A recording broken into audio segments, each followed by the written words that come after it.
You gotta talk louder, horse. That one? Yeah, I know. I'm not doing that on camera. Alright. Not doing it. Okay. We're gonna turn it on. How am I gonna turn it on? Yeah. I'm already recording. But thank you for those nice dance moves. All right. Woo! It is hard to be a horse. Are we close enough? I don't know. Can you even hear me out there? My cone head keeps falling off. Alright, forget it. Dan Aykroyd would not be impressed. I'm gonna put a picture of that in right here. How does that look? That's very nice. Very nice. You're out! Quit horsing around, Peterson. Let's talk poetic devices. Okay, poetic devices. Alright, where do we want to start? Let's start with imagery. Relating to the 5 senses, people. What are those senses? Smell. Smell. Taste. Sight. Sight. Sound. Sound. And touch. Yeah. I'm silky smooth. So if I say like Thanksgiving dinner was yummy, does that count? No. If you're like, I walked into Grandma's house and immediately smelled the delicious pumpkin pie and heard the football game in the other room and Grandpa snoring because he always, takes a nap before we eat. Then we've got sound imagery and smell imagery. Okay, so how about simile and metaphor? I met 4 guys at the grocery store and the 4th guy was very tall. Oh, so a simile, comparison of 2 unlike things, using like, as, or than. 2 seemingly unlike things. I think that's really important because a lot of times people think that just because it's a comparison of 2 things that makes it a simile as long as you say like or as. But if I say my daughter looks like me, of course she does. Not a simile. No. How about her snoring was as loud as a train going through Burlington at 2:30 in the morning? Yes. Louder than a 747. Going through a puddle of vomit. Ew. Mm-hmm. That's disgusting. Yeah, that's from the book that we're reading right now. Ah.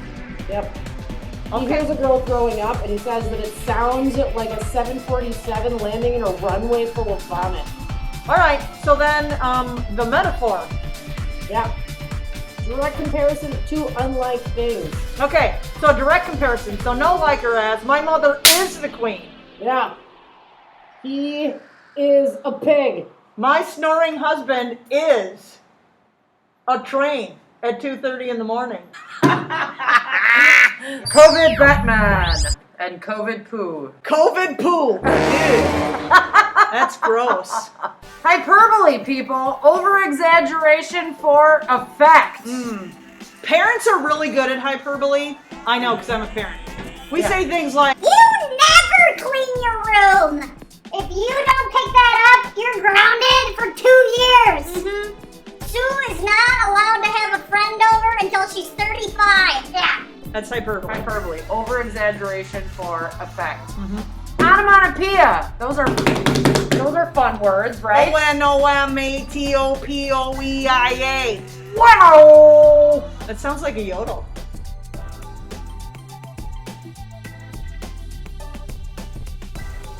Batman loves onomatopoeia. Yep. Yeah! Lots of onomatopoeia. Why don't you throw a chair at me? And crash. Bam! Yeah. Lots of those words in comic books. Meow. Mm-hmm. That's not normally in comic books. No. Like when you open the door, it goes. But creak is a legit word, so that's a great example. Or like when of you zip your onomatopoeia. pants. Zip. Mm-hmm. Yep. Personification. So that's when you give human-like characteristics to things that are non-human.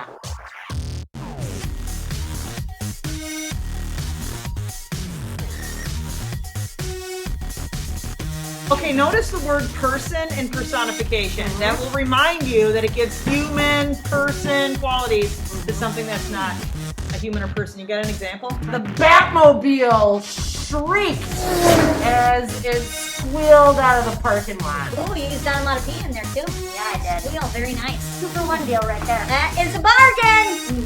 All right. Let's talk about oxymoron, one of my favorite poetic devices. Oh, yeah, that's a good one.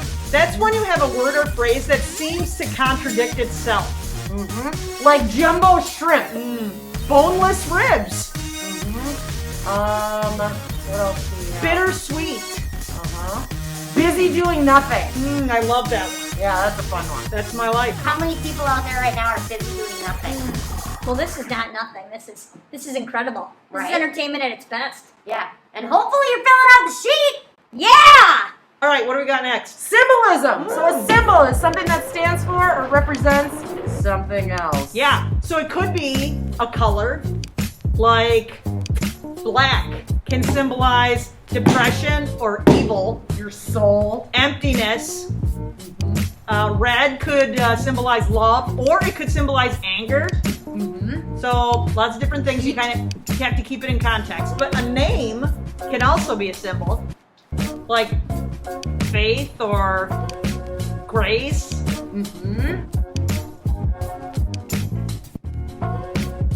But objects too. You got any objects? Like a that we- heart can symbolize love. Yeah. Illusion. Now, everybody thinks illusion is like, look, I found a quarter. No, that's illusion with an With an I. I. Like a magician. I. But allusion With an A. is alluding to, I am alluding to something that most people already know about. So I can have a biblical illusion. I can have a Shakespearean illusion.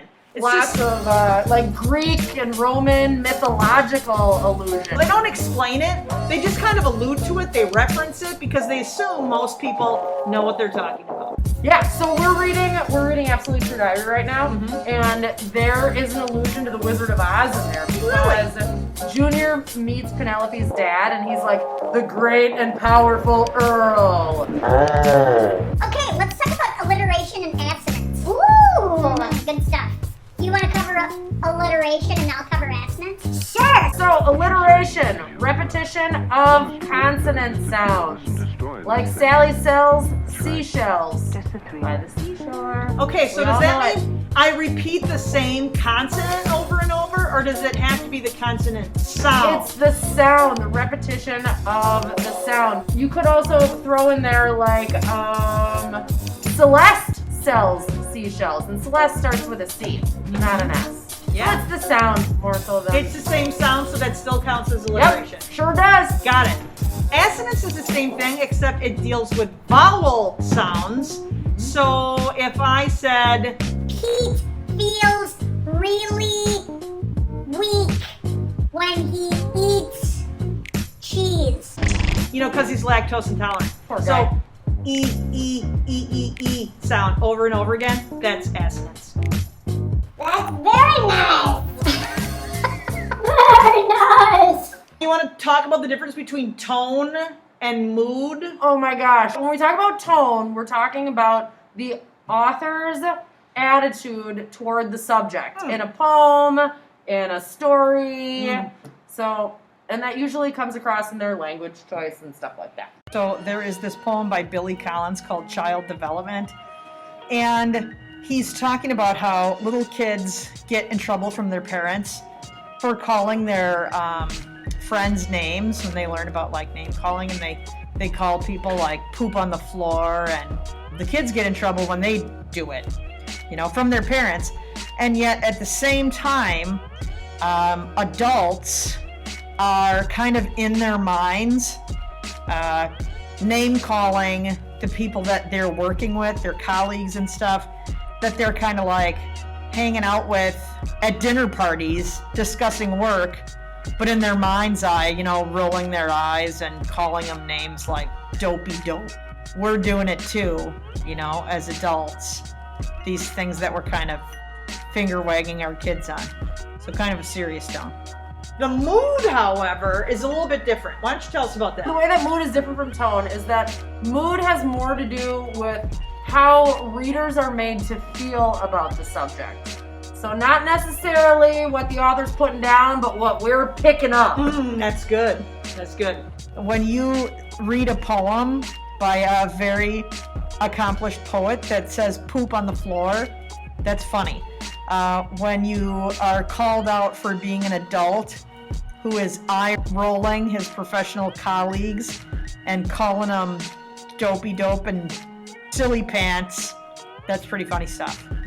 So the tone might be serious, but the mood could be pretty funny. Alright, so what do we got left here? Alright, we don't have much left to talk about. Good stuff. We got meter and rhyme.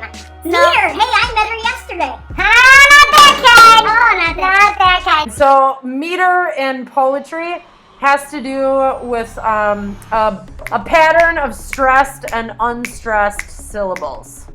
Kind of like the beat in the music, right, yo? Yo, yeah, definitely. All right. Last up is rhyme. We talk about like a pattern of rhyme, you know? Like a couplet is 2 lines where they have end rhyme. End rhyme is when the words at the end of a line rhyme, you know, like pat and cat. Twinkle, twinkle, little star. How I wonder what you are. But then there's also internal rhyme. So internal rhyme is when you have 2 words in one line that rhyme. So it's not the 2 words at the very end. Like in The Raven. Yep, just like in the Raven. Maybe Yeah. you can flash some Raven across that screen. I'm gonna do it. Never more of that. Once upon a midnight dreary, while I pondered weak and weary over many a quaint and curious volume of forgotten lore. I think there's one more kind of rhyme. Oh yeah, near rhyme, which is also called what? Slant rhyme. Yeah, so that has to do with vowels that aren't exact but pretty close. Like pet and cat. Yep, pet and cat. That would be a good example of near rhymes. They're not exactly, but they're pretty close. Typically, yeah, you still have the same consonant sound at the end, and it's a matter of the vowel being slightly different. Although you can have the same vowel with a different consonant ending. That still counts. Can you give me an example? Yeah. Like poke And throat. And throat. Oh, that's a good example. Oh, hey, one last thing I wanted to tell you about. So we just talked about rhyme and rhythm. However, in poetry, there's a really awesome kind of poem called free verse. And this is free of rhyme and rhythm. It might have coincidental rhyme and rhythm, like you might just happen to have a word in there that rhymes somewhere, but not because you planned it, not because it's a pattern. But it does have all sorts of other cool things in it. You can still have lots of these poetic devices that we've discussed. And all sorts of figurative language.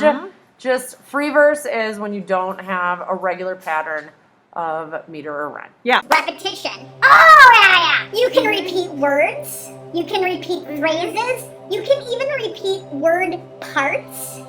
So you could like change running, chasing, and then loved. So you think it's going to be ing, but it's this little play on the words. Yeah. Repeating just the first part, but not the end. You could do something like return. Is that repetition? Yeah. In Hamilton, oh my gosh. Lots of repetition. Lots of repetition. He's not throwing away his shot, people.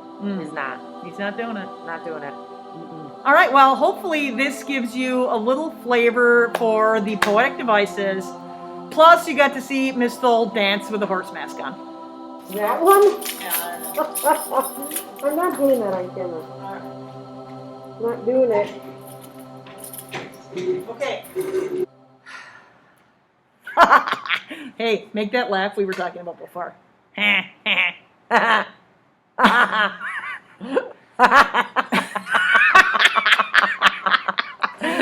All right. Cool. Well, bye now. Bye-bye. I can't reach it. I can't reach it. Get in there! I'm getting in.